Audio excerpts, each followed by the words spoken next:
If you are thinking about buying a cheap but useful mechanics tool cart, then look no further. This is the Hyper Tough Mechanics tool cart coming out of Walmart, $99. Stay tuned until the end. We're going to be doing a deep dive on this mechanics tool cart. I picked this up a couple months ago, and I'll let you know what my thoughts are so far.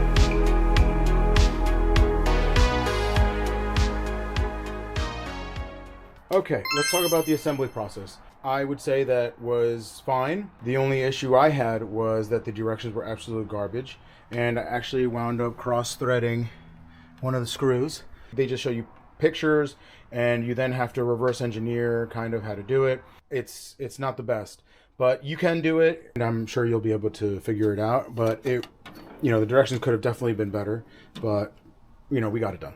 So firstly, we're going to be going over the size dimensions of this specific tool cart. I don't have another tool cart for comparison like the US General. I will tell you that that one is obviously bigger. At the end of the day, you're going to be giving up more storage for the price, but you're just going to have to really get creative. So let's go over the dimensions now. The box itself sits at about 28 inches, width 17.5 inches long. Standing tall at around a little under 34 inches. The box itself, 4 inches high, and then 16 inches deep. And the width sits at about a little short of 27 inches. As you can see, I can very comfortably fit the Harbor Freight peg style socket tray holders. Then we have the pry bar holes, just like in the US General. Over here, another set of pry bar holes. The underside of the lid, you cannot interfere with the latches. So if you're going to be using something, they have to be within 23.5 inches.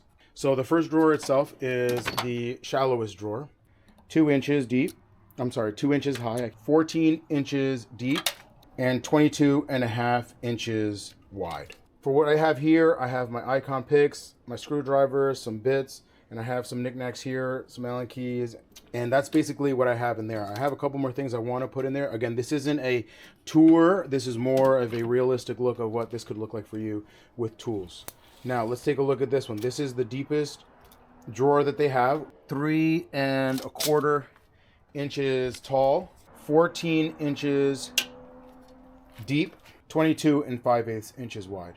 Again, in here you have the Harbor Freight pliers organizer that sits here very comfortably, and we have another set of stuff that I have here that I am going to be moving around and stuff. I'm still figuring out the flow of how I have this. The bottom area here, from the bottom to the top, it is at approximately 17 inches, about 27 inches in width, 16 inches deep.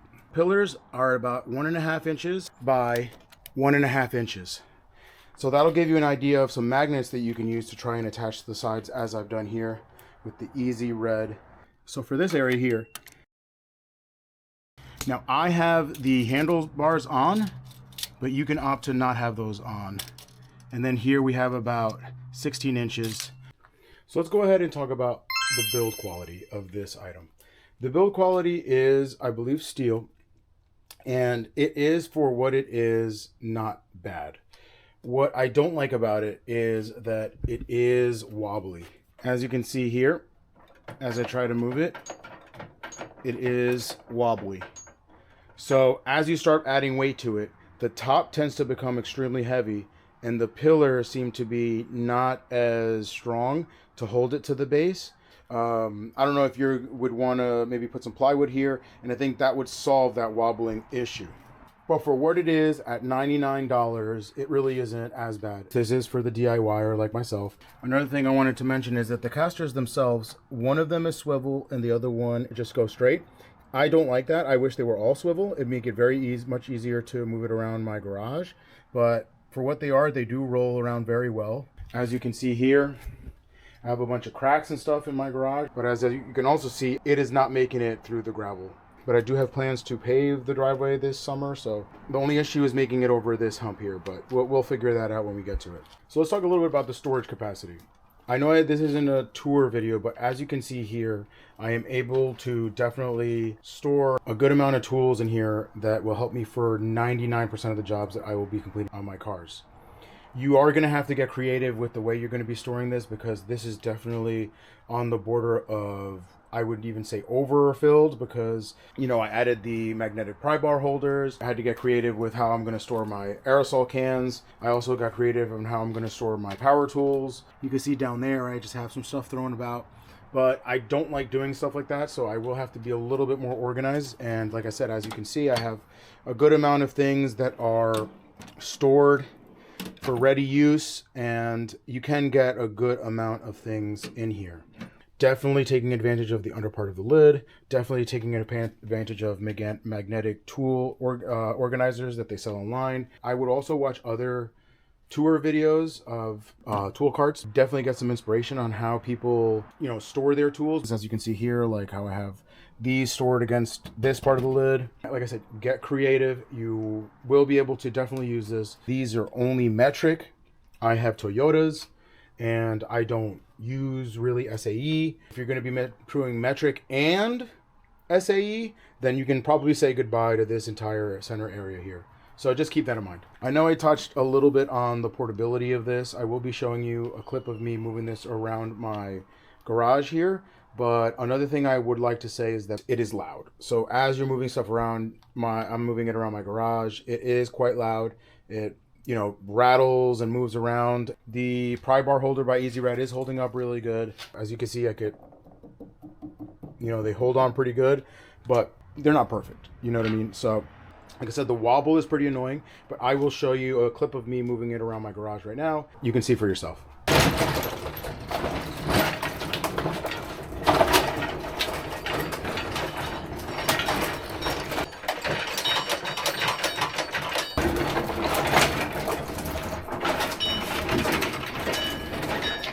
Okay, so as you guys saw there of me moving it around, another thing that I wanted to mention that I forgot was that these drawers slide open.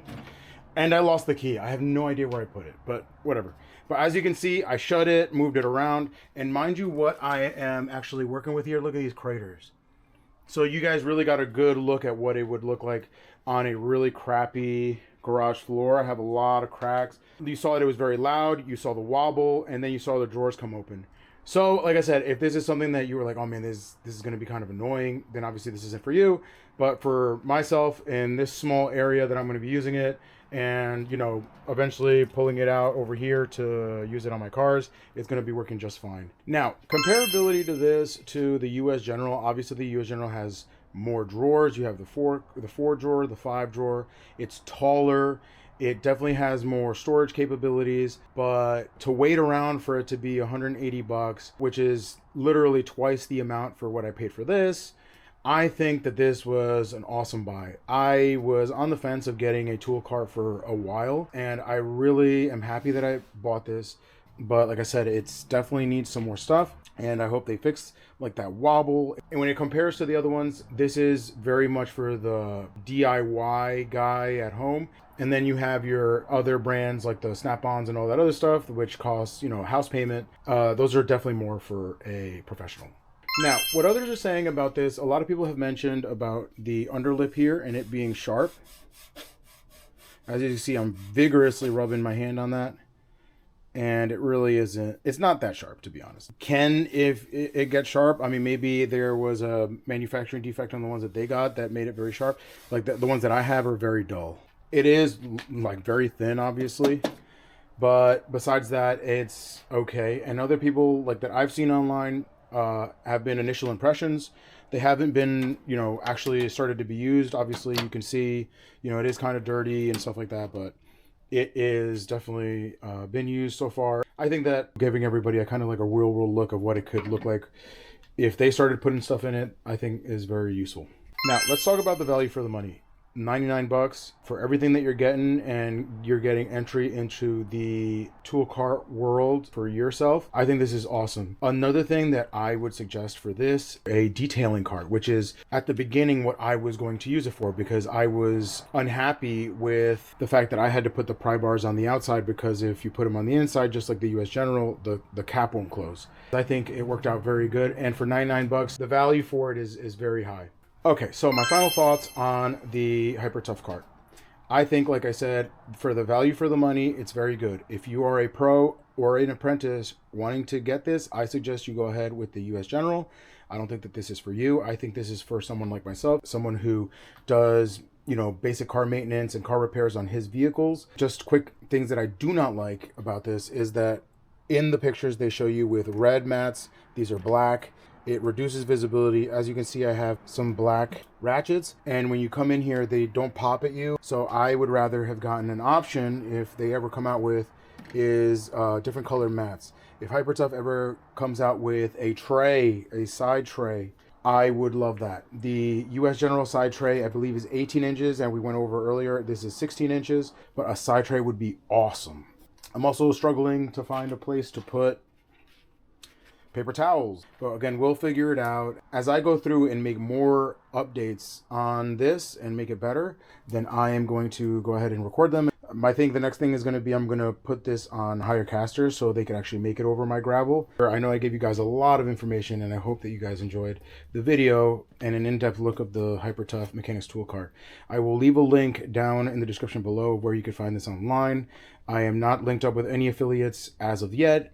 This is not sponsored by Hyper Tough at all. This is just somebody who is trying to figure out where to store his tools. As you can also see, these stickers, some of them are definitely not the stickers that come off easy. These are the stickers that are kind of annoying. So I'll leave you guys, and I hope you guys enjoyed the video, and I will see you guys next time.